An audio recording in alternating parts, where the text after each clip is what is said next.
Hello and welcome back to another edition of the GSMC College Football Podcast, presented to you by the GSMC Podcast Network. I am your host, Jake Daly. Today is Tuesday, April 29th. We've got a good show for you today. I'm going to recap some of what happened in the spring transfer portal as it has officially closed now. Also, going to go over some of the next guys up, some guys that can be replacing NFL first-round picks, and what their outlook might be for this upcoming year. We're also going to talk a little bit about some undrafted free agents who I think could make an impact at the next level and NFL rosters.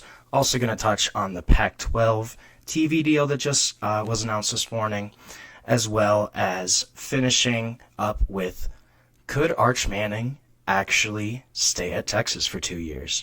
I think it's something that's really interesting and more of a possibility than people think. But before I do anything else, I just want to remind everyone that we love hearing from you during our show. We want to make this show as interactive, as exciting as possible. So whether that's a comment, question, opinion, hot take, whatever you have, we love to hear it. One easy way to do that is to use the Super Chat feature. To do that, you go ahead, click the $sign in the bottom of the chat box to ensure that your comment, question, whatever hot take gets read, gets on the air. It's also just a fantastic way to support our channel and what we're doing here at GSMC. We couldn't do what we do without your ongoing support. We're so grateful to have you all as a part of our community. So I want to touch a little bit about just kind of what happened in the spring transfer portal. Obviously, the biggest thing, Nico Iamaleava, his whole saga, leaving Tennessee, skipping that Friday practice, coming, and it's still kind of a question mark. Was it more an NIL-based decision, and he just didn't get what he thought he would on the market? Or was this more actually what the Iamaleava's family was saying, and this had more to do with Tennessee's scheme, with their offensive weapons, their offensive line? I'm not really sure. I think it's kind of both ways, and it sounds like this whole thing, it just makes a lot of sense for Nico to get out of Tennessee. I don't know if he's in a better situation now. I think, honestly, from an on-field perspective, he's joining a worse team in UCLA who doesn't have as many weapons as he had at Tennessee with him. But on the flip side of that, though, the offense that UCLA is going to run is going to be a more pro-style offense than that Veer kind of Josh Heupel offense that's super spread out, a pretty quarterback-friendly offense at Tennessee. So in terms of potentially looking towards the 2026 draft, could that have been a decision in that where Nico wanted to get in more of a pro-style offense to prepare for the draft, to give scouts kind of a look of what he could do in an offense that's a little more conducive to the pros? And then you had the other quarterback that UCLA had picked up in the winter portal in Joey Aguilar. He needed a new home after Nico went to UCLA. He decides, hey, I'm going to go replace him at Tennessee. And that's also a move that makes a lot of sense. Joey Aguilar, 2-year veteran starter for Appalachian State, about 7,000 passing yards in those 2 seasons combined. So this is a guy that has had some production, gives a little bit of a veteran presence to that Tennessee quarterback room. It's going to be really interesting to see kind of who wins this quote-unquote quarterback trade, whether it's UCLA, whether it's Tennessee, and who the winners losers are there. I think that's going to be kind of interesting just in terms of how that'll shake out. Though there were some teams that I think had some really solid pickups just in this spring portal. One of those being Texas. The Longhorns, they obviously have top 5 recruiting classes coming out of high school, so they're more looking to fill certain holes rather than overhaul the entire roster. And they picked up some really solid guys that can fill a couple of those holes. The first one, I think, is Emmett Mosley V from Stanford. Had a really great freshman season. He was tied for the lead for Stanford in touchdown catches last year. could be a guy that can fill that number 3 wide receiver role for the Longhorns. It really sounds like Ryan Wingo is going to kind of take over as that main go-to guy for Texas. Him and Arch seem to have some pretty solid chemistry and had a really great season last year as a true freshman, 430 receiving yards. But this is going to be a guy that's going to step back into that wide receiver 1 role. Emmett Mosley the fifth, though, I think he's a guy that could very easily develop and become a go-to wide receiver for Texas down the line. And he's also got 3 years of eligibility left. This is a guy that I think was a really solid pickup. And then also still on the offensive side of the ball, they picked up Cal tight end Jack Endries. Jack Endries had 91 receptions in the last 2 seasons. And Texas looking to replace Gunnar Helm, his production at that tight end position.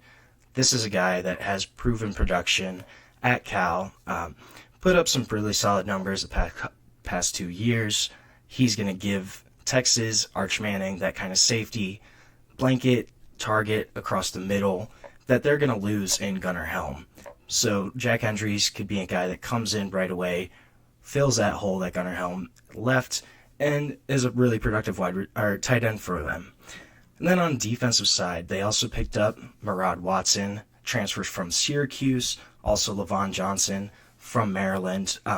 Both of those guys are going to help shore up that interior of the defensive line where Texas is losing multiple veterans. So picking up those 2 guys to fill another big gap in that team, I think it was a really solid pickup for Texas. They also picked up a kicker. Bert Auburn, their kicker last year, he really struggled late in the season, entered the portal, and they picked up Mason Shipley from Texas State, 31 of 35 on field goal attempts last season. Could be a guy that can upgrade that kicking game for Texas, make them a more well-rounded team overall as they go and push for a college football berth in the playoff and possibly a college championship. I also really liked what Oklahoma State did in this portal window. They got 9 transfers in the spring. Mike Gundy and his staff are really looking to overhaul this team after a 3-9 season in which they really struggled. They bring in Marshall's 2024 leading receiver and Christian Fitzpatrick. Also bring in a couple of D2 guys that really were stars at that level. Cam Abshire from Emory and Henry, as well as Terrell Davis, Central Oklahoma.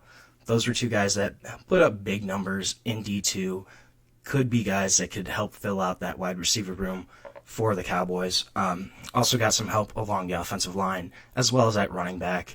And I think this is a team that could potentially be a lot better than they were last season.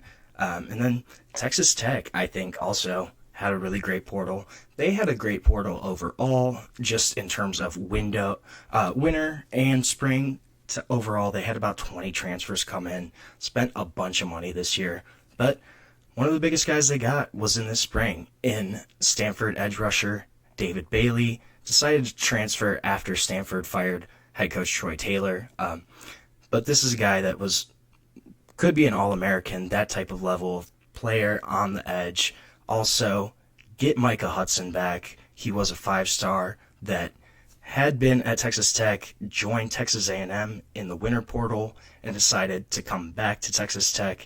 And this is a guy that was a really high 4-star, low 5-star recruit, a guy that they had big expectations for in Lubbock, and he's going to come back and play for them again. Also, Penn State, I think they picked up Trebor Pena from Syracuse. I really liked that move for them. Wide receiver, big position of need for them. Pena, Syracuse's leading receiver last year, had a little under 1,000 receiving yards, but gives them a proven target to go with Kyron Hudson and Devontae Ross, who were 2 other transfers they bring in, trying to remold that room. I really liked what they did there. And then just in terms of total numbers, there were more than 1,100 FBS scholarship players to enter the portal in the last month. Average of about 8 players per team. To get a sense of like the type of guys that enter the portal. So more than half, 600 plus, they appeared in fewer than 12 games in their career. More than 80%, there was about 950 plus, just under 1,000. they had started fewer than 10 career games, and then nearly half had fewer than 100 career snaps. So the vast majority of guys that are hitting the portal were guys that weren't really getting playing time, guys that were backups, or younger kids that just maybe were looking for a better situation, or just didn't really want to try to wait their turn. But it wasn't a lot of proven veterans, wasn't a lot of guys that had a lot of production. For the vast majority of these guys, they're kids that were backups, third string, fourth string, that were maybe just trying to look for a better opportunity. There's a couple guys that have entered the portal that are still not committed. One that actually I had written down, but he did commit a couple hours ago.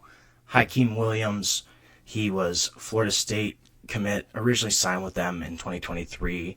Number 4 overall wide receiver in the country in his class. Number 24 prospect overall nationally, but never really kind of broke through in his first 2 years. He appeared in 8 games as a true freshman, managed 8 starts in 2024, but he only caught 21 passes for just under 300 receiving yards during that time. But he is now committed as of today to the Colorado Buffaloes. Colorado looking to replace not just Travis Hunter, but also Jimmy Horn Jr., LeJontay Wester. Those 3 guys all got drafted, and they're going to have to replace a lot of production in that wide receiver room. This could be a guy that could maybe step up and help them out there in that category. AJ Haulcy, former Houston player. This guy is one of the most productive players in the portal, most experienced guys. He was all Big 12 first team last year in 2024, tied the conference for interceptions, had 5 total, leading the conference. Also finished second in the Big 12, had 13 passes defended, and also just had 74 total tackles, 172 stops over 2 years of college football. And it sounds like right now he's between Miami or Ole Miss. Commitment is expected pretty soon there. But this is going to be a big pickup for whoever does actually get AJ Haulcy. And then another guy I had is Amare Campbell, linebacker out of North Carolina. He actually had entered the portal in December, then decided against leaving when UNC hired Bill Belichick, then came back in the spring and decided to re-enter the portal. It does sound like he will be transferring. Second among UNC defenders last year with 76 total tackles, also had 6.5 sacks, and then he led UNC with 10.5 tackles for loss this season. One team I'm looking at as a potential option for Amare Campbell is the Penn State Nittany Lions, and he is set for a visit there this upcoming weekend. So we'll kind of see how that visit goes. Could he end up being a Penn State Nittany Lion? It's very possible, but another guy that's a really solid option still out there in this transfer portal window, but much more active than I think we were anticipating. Obviously, with the fallout from the Nico Iamaleava drama, that situation really seemed to come out of nowhere and threw this whole spring portal window for a loop. But there's going to be some big moves here and some teams that I think will have really big impacts in this season from this window. So we're going to take our first break of the show right now. When we come back, we're going to talk a little bit about some of the next guys up, some of the guys who are going to be replacing 2025 NFL first rounders and what that could look like. We will be back shortly on the GSMC College Football Podcast.